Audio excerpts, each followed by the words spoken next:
Welcome back to the Her Fertility Podcast. In this episode, we are going to take a deep dive into the energy behind PCOS. And this is a really special episode in this fertility journey series because if you have PCOS, then you know the frustration that comes with that diagnosis and the uncertainty around not having a regular cycle and really trying to figure it all out. And while we are getting a lot more data around PCOS, there's still a lot unknown. And so in this episode, we're going to unpack that experience together. I'm going to give you some new perspectives around the energy of PCOS and how it's living in the body so that you can see this in a new light. PCOS stands for polycystic ovarian syndrome, and it is a pretty common hormonal disorder in women. 1 in 10 women are diagnosed with PCOS in the United States. And while PCOS has different symptoms, at its core, the body is overproducing androgens, which is a hormone, but typically a male hormone, and the body is not releasing an egg during ovulation.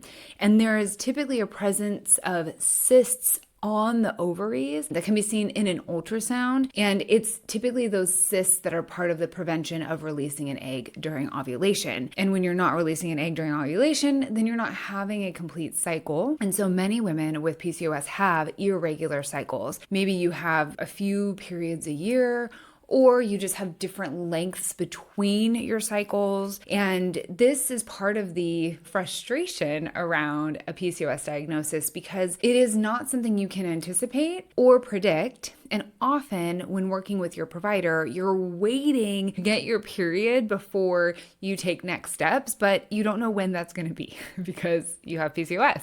And so other symptoms that you might experience with PCOS are weight gain, acne, excessive body hair. But it is important to note that not all women experience those symptoms or any of those symptoms. And so it's really important that you work with your practitioner to get a PCOS diagnosis before you move forward with treating something, because irregular periods could be the result of something else, not just PCOS. And so there is information around how to support the body through PCOS. You can work with your practitioner around that. There is a relationship between PCOS and insulin where managing your glucose levels becomes really important for your body when you have PCOS and should be provided by your practitioner. In this episode, we're going to talk about the energetics of PCOS because this is a really large missing piece of the puzzle for a lot of women. And I want to unpack this with you so that if you are living in that, really frustrated space of this diagnosis, that you have a new perspective to view it from. So here at Her Fertility Support, I support your body, your mind, and your energy because we know that we are energy bodies. We have energy flowing through us. This is why when a heart stops beating, we shock it back into beating because there has to be energy in the system for it to work and beat. This is what an MRI machine measures, right? Like the energy moving through your body, and largely what other disciplines outside of Western medicine tap into. And so pulling from traditional Chinese medicines, the use of like acupuncture system, Ayurveda, and Reiki healing, I'm going to give you a new perspective on how energy is moving in the body when you have PCOS. PCOS is a condition where the ovaries are being impacted, and energetically speaking, this is your reproductive center, but it's also your personal power center. So just below at the very base of your spine is your root or your foundation, and that's where you have the power of community. So how you see yourself in a community with other people. Like this is why things like obviously family, but like sports teams and clubs are so popular because we as human beings identify in community, like in a tribe. And when we can find commonality with others, we feel a sense of belonging. And that's at the root or the base of your energy center. Going one up from that is the personal power energy center. And this is really your space of who you are in the world.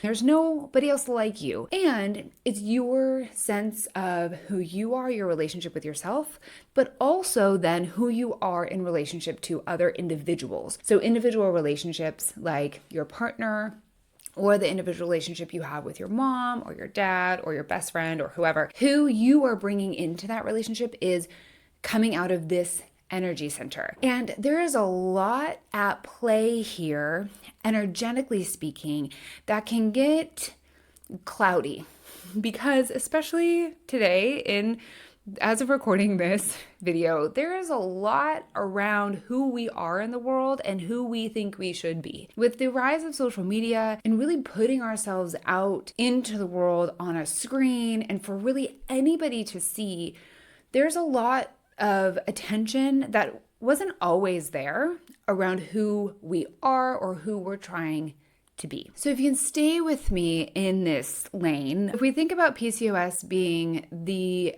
ovaries not being able to function or express in the way that they would normally or otherwise without PCOS, it is the body communicating that there's something misaligned or not in alignment with something that's being expressed in you. Said another way, PCOS is the body's way of communicating with you that there's an energy of your personal power that's either being overworked, overtaxed, or used in ways that aren't aligned for you. And this is unique, of course, to every person. Every person is their own person. What your likes and dislikes are different from what my likes and dislikes are. And I think that is such a beautiful thing about humanity. We all have something that's unique about us and that we can contribute to the world, right? To make this world a better place. But when it comes to our relationship with ourselves and who we are, sometimes that energy isn't fully expressed or aligned. And that's where it gets stuck or stagnant or blocked or whatever word you want to use.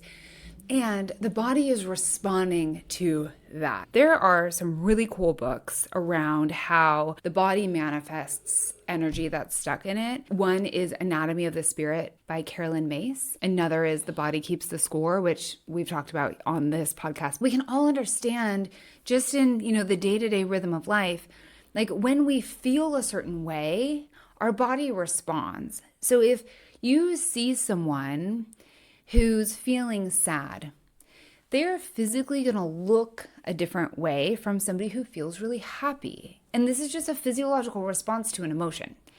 And so if we, over time, if the energy of your personal power over time, this isn't something that happens overnight, right? This is like little drops in a bucket where over time that bucket is going to fill up with water, but it's not overnight. And if over time your personal power is being not true to who you are, if you are people pleasing, if you are trying to make everybody else happy around you but you, or if you are like me, and when I say something like you have your own likes and dislikes and you don't even know what your likes are, then this is a new perspective for you to understand. And I share that because about 4 years ago, I remember I saw a post and it was like, what do you do for fun?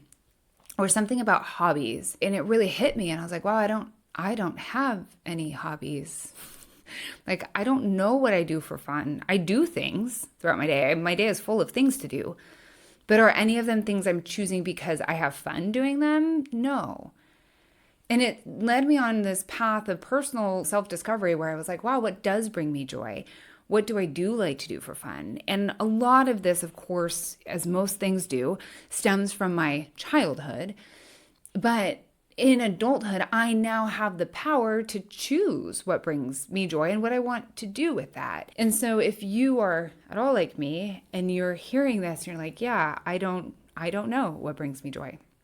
I don't necessarily have a hobby that I like to do. There's nothing wrong with that. And this isn't a judgment. It's not saying that you are more or less because of that. It's just that you are human. And as humans, like when we understand that first level of energy where we are relating to a community and a tribe and we want to fit in and belong, sometimes that energy takes over or bleeds up into the personal power center.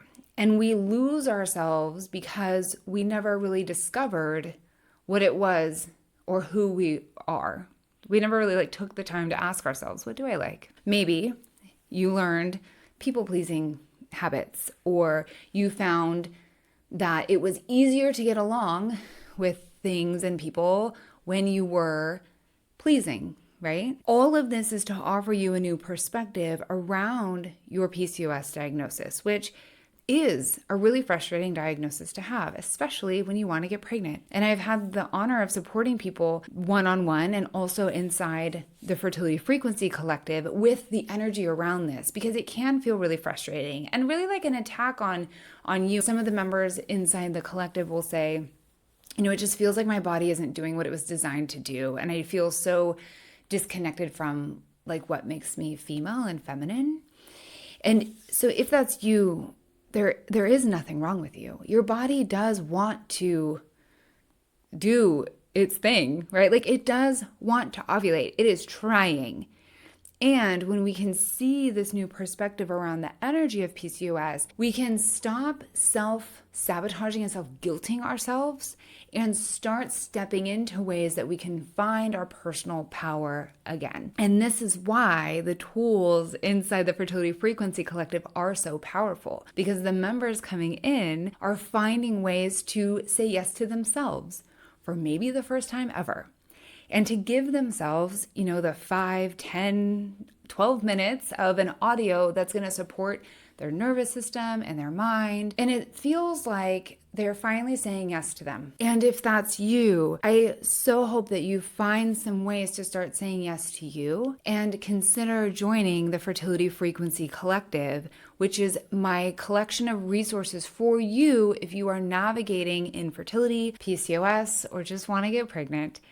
It is a collection of resources designed specifically for this experience, and it is the opportunity for you to say yes to yourself for just $29, which is awesome, as you continue to move forward. And I love this because it's not asking you to choose this over that, right? Yes, you want to keep working with your doctor, and yes, you want to keep doing what's best for your body and finding ways to support your physical body, while also energetically supporting yourself. And if you do have PCOS and you do want to get pregnant, you can absolutely do that. PCOS is not the end of the road for you. It is possible. There's just some stuff we got to figure out in the meantime, because your body is trying to tell you that something is not aligned through, in your case, PCOS. If you have any questions about anything we talked about in this episode, I would love to hear from you. I am on social media at herfertility.support. Please send me a message and I would love to connect with you. Thank you for joining me on this week's episode of the Her Fertility Podcast. I am so grateful you're here. If you found this episode valuable, then I'd love for you to join me on the next one. Share it with a friend and rate the episode with a 5-star review so that the podcast can reach the women who need it most.